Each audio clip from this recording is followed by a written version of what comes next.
Praise the lord. આજે આપણે FSC તેનો પહેલો અધ્યાય અને તેની 1 થી 14 કલમમાંથી પ્રભુના વચનો જોવાના છે. અને આજનો આપણો જે વિષય છે એ વિષય છે તમારી પસંદગીને માટે ઈશ્વરની સ્તુતિ કરવી.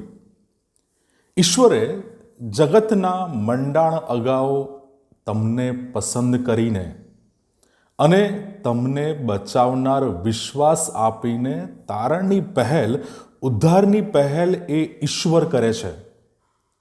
અને આ બાબત તમે એફએસસી પહેલો અધ્યાય તેની 4 અને 11મી કલમમાં તમે જોઈ શકો છો. 11મી કલમ કહે છે, તેમના સંકલ્પ પ્રમાણે આપણે અગાઉથી નિર્મિત થયા. ઈશ્વરની ઈચ્છા, ઈશ્વરના સંકલ્પ પ્રમાણે આપણને નિર્મિત કરવામાં આવ્યા છે, પસંદ કરવામાં આવ્યા છે. એ પહેલ એ ઈશ્વરે કરી છે, મનુષ્ય નહીં, આપણે નહીં. અને ઘણા લોકો આ શિક્ષણને નકારે છે કે ઈશ્વરે અગાઉથી વિશ્વાસીઓને તારણને માટે પસંદ કર્યા. આ શિક્ષણને ઘણા બધા લોકો નકારે છે. પણ પ્રભુના વચનો બહુ સ્પષ્ટ છે. એફએસસી પહેલો અધ્યાય તેની 4મી કલમ અને 11મી કલમ એ પ્રમાણે તેમણે જગતના મંડાણની અગાઉ આપણને એમનામાં પસંદ કર્યા છે. 11મી કલમ, જેમનામાં આપણે તેમનો વારસો નિમાયા અને જે પોતાની ઈચ્છાના સંકલ્પ પ્રમાણે સર્વ કરે છે, તેમના સંકલ્પ પ્રમાણે આપણને અગાઉથી નિર્મિત થયા હતા. ઈશ્વર પસંદ કરે છે, ઈશ્વર ઇલેક્ટ કરે છે. એ બાબત આપણે અહીંયા જોઈ શકીએ છીએ. અને એ પહેલ એ ઈશ્વર કરે છે. ઘણા લોકો એ બાબત એ માનતા નથી, એ નકારે છે અને એમ માને છે કે વિશ્વાસીઓએ ઈશ્વરને પસંદ કર્યા છે. પણ એવું નથી. ઈશ્વરે એમની ઈચ્છા, એમના સંકલ્પ પ્રમાણે આપણને પસંદ કર્યા છે. રોમનોને પત્ર 3 અધ્યાય 11મી કલમ બહુ સ્પષ્ટ સમજ આપે છે. સમજનાર કોઈ નથી, ઈશ્વરને શોધનાર કોઈ નથી. આપણી જે હાલત છે એ આ પ્રમાણેની છે. રોમન 3:11, સમજનાર કોઈ નથી, ઈશ્વરને શોધનાર કોઈ નથી. નવો જન્મ ન પામેલા લોકો એ આત્મિક સત્યોને સમજી શકતા નથી. નવો જન્મ ન પામતા લોકોમાં આત્મિક સત્યને સમજવાની ક્ષમતા હોતી નથી, ઈચ્છા હોતી નથી. કારણ કે તે વાતો તેમને મૂર્ખતા જેવી લાગે છે. આત્મિક રીતે તેઓ મૃત હોય છે, આત્મિક રીતે અજ્ઞાની અને અંધ હોય છે. કેવી રીતે તેઓ ઈશ્વરને પસંદ કરે? ઈશ્વર એ પહેલ કરે છે. આવી સ્થિતિમાં લોકો કેવી રીતે તારણ પર વિશ્વાસ કરી શકે? માટે જ પ્રભુ ઈસુ ખ્રિસ્ત યોહાન 6 અધ્યાય તેની 37 અને 44મી કલમમાં આ વાત કહે છે, પિતા મને જે આપે છે તે સર્વ મારી પાસે આવશે અને જે મારી પાસે આવે છે તેને હું કાઢી નહીં જ મૂકીશ.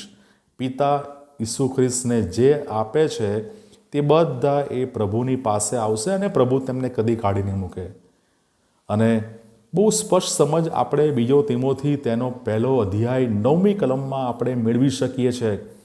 તેમણે આપણને તાર્યા તથા પવિત્ર તેડાથી આપણને તેડ્યા, આપણી કરણીઓ પ્રમાણે નહીં, પણ તેમના જ સંકલ્પ તથા કૃપા પ્રમાણે.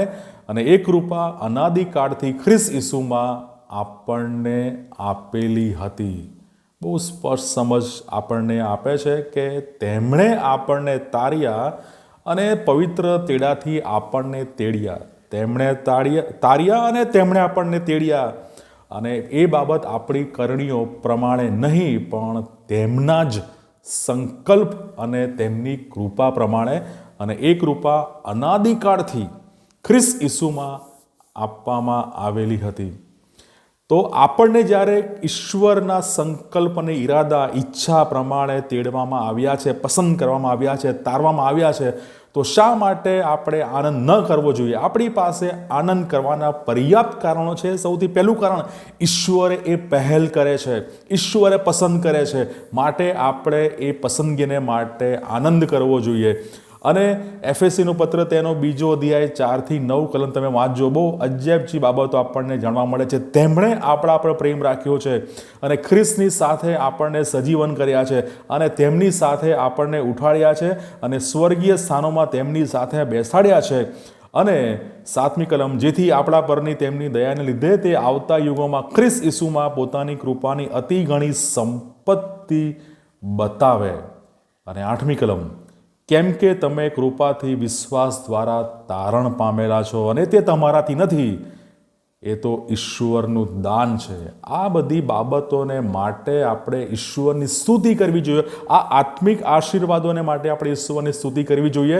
અને પ્રભુ ઈસુ ખ્રિસ્ત યોહાન 10:28 એ કહે છે, હું તેઓને જીવન આપું છું અને કદી તેઓનો નાશ થશે નહીં, અને મારા હાથમાંથી કોઈ તેઓને છીનવી લેશે નહીં.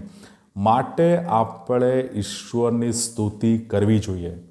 પ્રભુ આ વચનો શીખવા સમજ આપણા દરેકની સહાય અને મદદ કરે.